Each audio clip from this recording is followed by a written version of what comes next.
Welcome to the PathMonk Presents podcast. My name is Sean Donnelly Lewis, and I'm super excited about today's episode. We're talking with Will Christensen. He's the CEO at DataAutomation. Will, welcome to the show.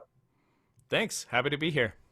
All right, data automation. Tell us, what's it about? I mean, I could assume what's about, something about data and automation, but because people want to actually learn something today, why don't you just explain it?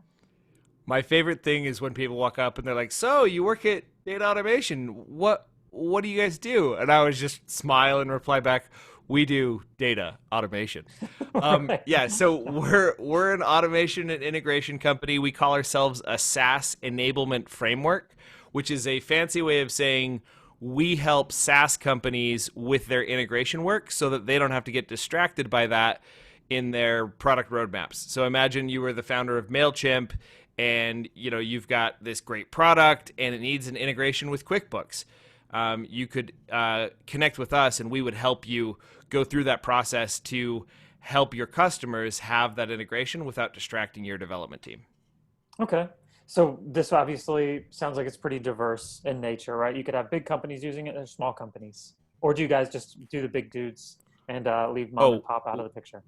we're all over the place. So I've got, Gravity Forms, for example, which is a very popular WordPress website plugin for forms. We just redid their Zapier integration. And then you go all the way down to the, two-person, I started this software company out of my garage kind of person. We're all over the map in terms of the size of clients that we're working with. We're working with drop shippers who do, more than $3 or $4 million a year in, selling product all over the place. Larger sellers, bigger, smaller sellers, all over the place. E-commerce and SaaS are our two kind of sweet spots. Okay. And how have you been able to grow the company? What would be kind of the top acquisition channel? So honestly, it's LinkedIn. LinkedIn has been a very powerful tool for networking for us. I've got something like 4,000 plus. It may only be 2,000. The last time I looked at it, it's been a while. But I've got an individual there who her full time job is to help me manage my LinkedIn. And she goes out and I'll give her the name of a company and she goes and sleuths out the people who work there who are in the targets that we're looking for, and then we'll do LinkedIn and a cold email campaign combined to reach out and find synergy. And then the secondary pathway is that gets us the people who send referrals to us. So we find people who are good referral givers using LinkedIn and then continue to nurture those relationships so they continue to send us referrals for integration work. Okay. And does the website play any role in client acquisition? Some. The website, it's funny because our website has actually not been redesigned in years. It needs a serious facelift. That's happening in the background right now. And originally, I just needed something that looked good enough that when people came to it, they weren't like, "Oh, you guys are fly by night," right? Like it had to look like it wasn't written or designed in the 90s. It had to look like it was, post turn of the century in terms of the design and look and feel. And it makes me laugh because it's really not a solid representation of who we are. People get there and like, "Oh, you guys do automation integration," and then they usually talk to the salesperson to figure out how they fit into the world. But it's been sufficient. And so we do get a lot of contacts through the website, but their origination points are generally a LinkedIn campaign or a referral, somebody who says, "Hey, come check this out." So they go look at our website. Are these guys even legit? Oh yeah, they look legit enough to send a contact form, and that's how we get in contact.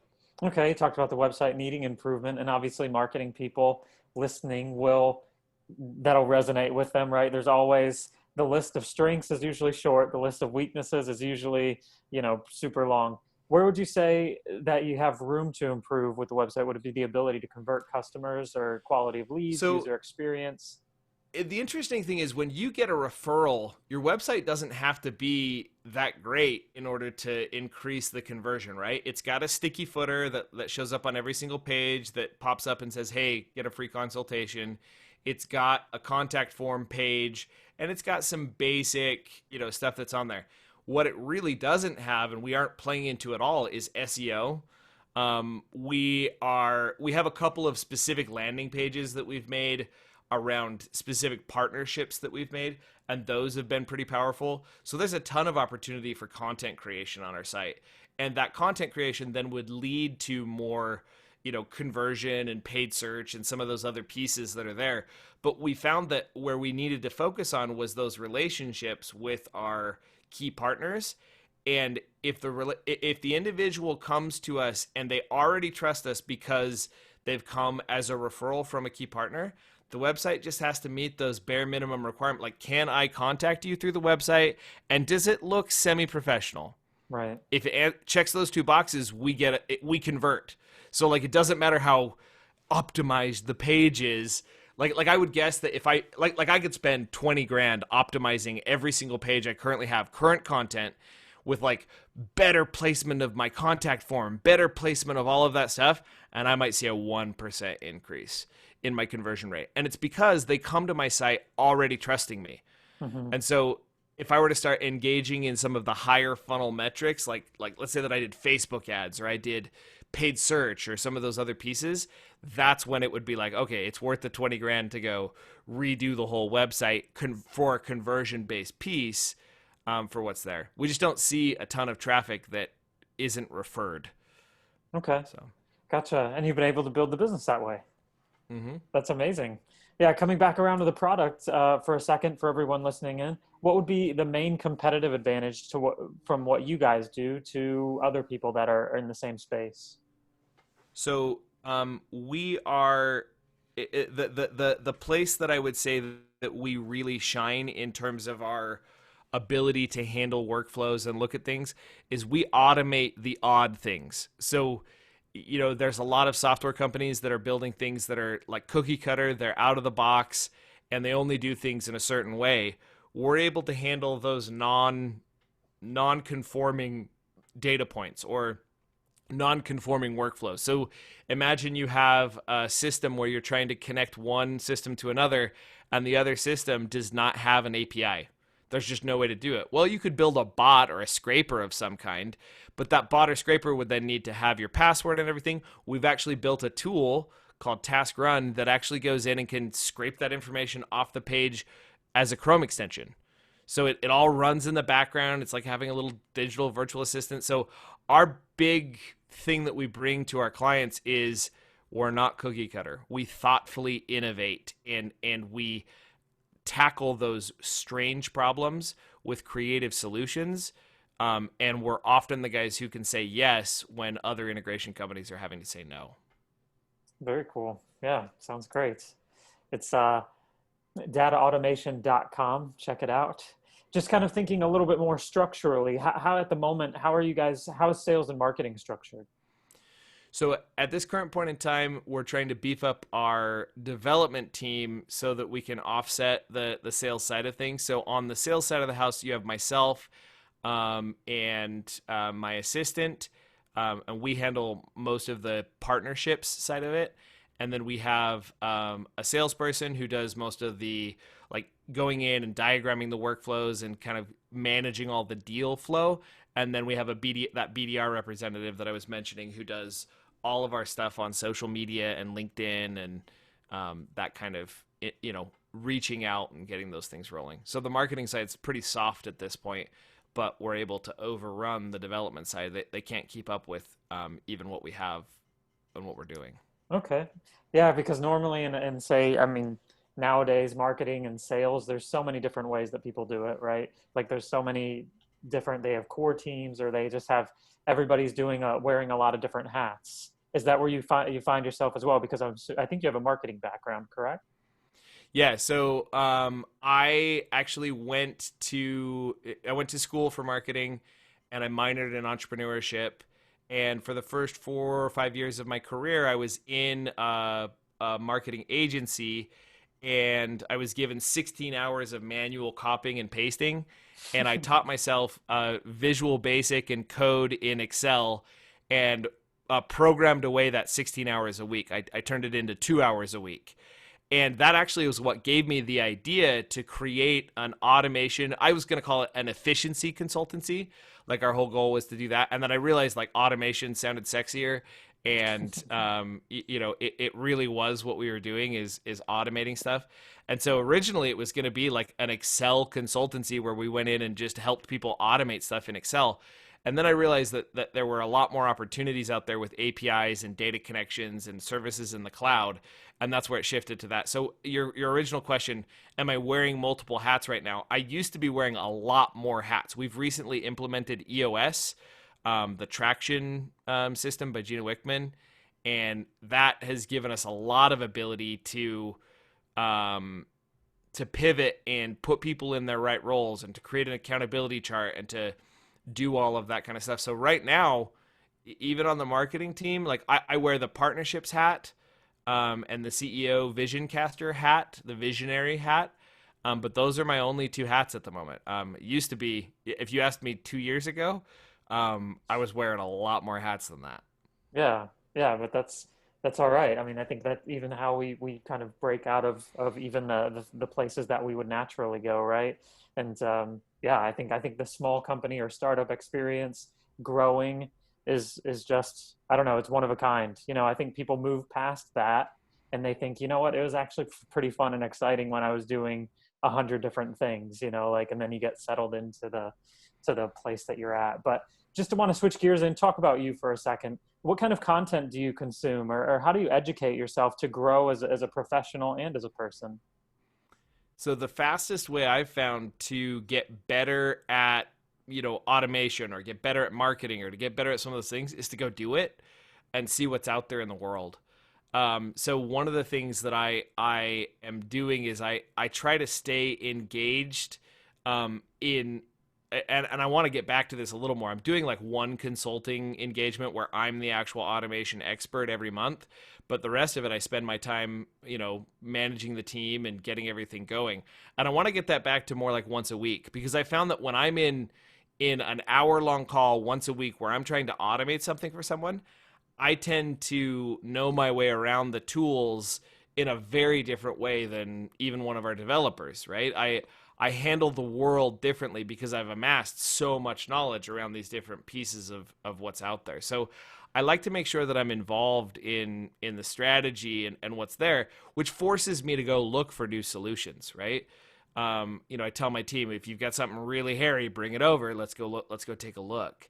And so that's pushed me, to go outside my comfort zone and kind of see where that's going. That's the fastest way I've found. Because when you have a real world problem that isn't solvable or that is quite difficult to solve, it forces you to dig deeper in Google, think about a different way, go at it from a different angle. So that's one of the ways that I keep my saw sharp, so to speak. Okay. Any other traditional ways, like books, podcasts, or yeah, anything? Masterminds have been another way that I stay really sharp. So I have several masterminds that I attend. And these are other business owners who have similar problems to what I'm facing. And we get in there and we talk about, what they're facing, what I'm facing, and exchange knowledge. Those guys often make fantastic book recommendations. So the traction system, the entrepreneur's operating system that we implemented, is a referral from a founder of another company who we were in the same tech incubator, and we meet every other week. We meet and exchange notes. And he's like, dude, you have to look at this book. It just totally changed the way we ran the business. So I use Audible for listening to a lot of that kind of information and get it out there. And it's been really powerful. Awesome. Yeah.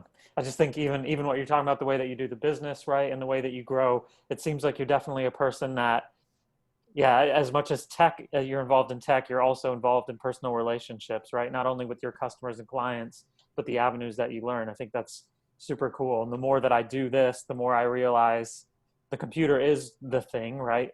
But it's the means, it's not the end. Mm-hmm. And Yeah. yeah. The relationships like this, honestly, Sean, I learn a lot from people like you. We'll get off this call and I'll be like, wait, what was that thing that you mentioned on there? And I'll follow up afterwards on a podcast interview with multiple of the individuals. And so selfishly, I jump on podcast episodes a lot of times to create those relationships so that when I run into that situation down the road, it can be like, oh, yeah, it was a good idea to chat about this. So podcasts are a fantastic way to integrate and look at that. We're using ClickUp right now for our project management system, and Zeb Evans, the CEO of ClickUp, was on our podcast a couple of months ago. So like, and he totally hooked us up with a discount. It's pretty funny, but yeah, like I use this sort of a network to integrate and connect with people who are founding companies and building things as well. So expanding that network and using it to have relevant conversations about the challenges we're facing in business is another great way to do that. All right, since we're slowly coming to the end of the episode, there is one more thing that I want to do. And we talked about it before the show. It's rapid fire time. Will, are you ready? I'm ready. I'm Okay. holding on to my seat. You said you are a glutton for punishment, so I'm just going to mercilessly throw haymakers in the forms of questions here at you. Okay, Will, what was the last book that you read? The last book that I read was probably Get a Grip, which is it's that version of Traction. But it's a storytelling version of Traction. So, what is the one thing that your company is focused on at the moment? Hiring new developers to make it so that we can catch up with the sales side of the business. If there were no boundaries in technology, what would be the one thing you would want to have fixed for your company today? No boundaries in technology. Whew, that is a loaded question. I would want to make it so that we could connect to anything. We do run into situations where there are like it's a non-connectable or non-automatable thing. I'd love to find some piece of software that you literally could control anything with an API. That's what I would do. I would have it so that you had an API that could control anything on a Mac or a PC. So even if the software was on a desktop and like not accessible via the web, a clean, concise API that would allow me to interact with any UX UI anywhere to eliminate the manual tasks that are out there. What's the last thing that kept you awake at night about your company? Being worried about I'm a person who when I was 10 years old, my mom passed away from breast cancer, and so abandonment is a thing for me. It's a trigger for me, and I managed my company in such a way in the beginning years of the company that I lost some of my key people, and that's left a scar. And so I stayed awake at night being worried that that some of my team members wouldn't stick around. And that I hadn't fully changed to become that better leader that they could stick around and trust. What's the one piece, if you were to start your journey over again, what would be the one piece of advice you give yourself? Your professional journey. My professional journey. I would tell myself to pick a product and stick to it.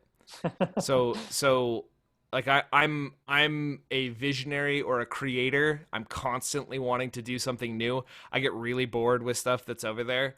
So I would tell myself to pick a product and stick with it. And then the second thing I would do is I would tell myself to find somebody else immediately who is willing to pick that product and stick to it. Because I found that the real key to picking a product and sticking with it is having an accountability partner who can actually be the one who picks that product and sticks to it. And then you see the light at the end of the tunnel for you to go out and start new things, do something new. All right, that was Will Christensen. Check out what they're doing at DataAutomation.com, or maybe just check your LinkedIn inbox, maybe. Will, watch out. We give people the last word on the show. If you just want to sum up what you talked about today about your company, or if you feel like there's something that was left out, I just want to give you a little bit of time to share something. Go for it. So I would say when you're considering automation, I'll share my number one litmus test that I give people for how you should decide whether or not to automate something. First thing I tell them is make sure that it's taking more than 15 minutes daily, more than 15 minutes weekly, or more than an hour monthly before you begin the automation process. Otherwise, you end up spinning your wheels for a long time and then only saving yourself 5 minutes a day or 5 minutes a week. Give yourself that limit of 5 minutes daily, or excuse me, 15 minutes daily, 15 minutes weekly, or 15 minutes, or an hour, 15, oh my gosh, 15 115 is where it is. So 15 minutes daily, an hour a week, or an hour a month. So make sure that when you're looking at what you're tackling, that it takes more time than that, or you may end up upside down when you're beginning to automate. Will, thanks for being on the show today. Glad to be here.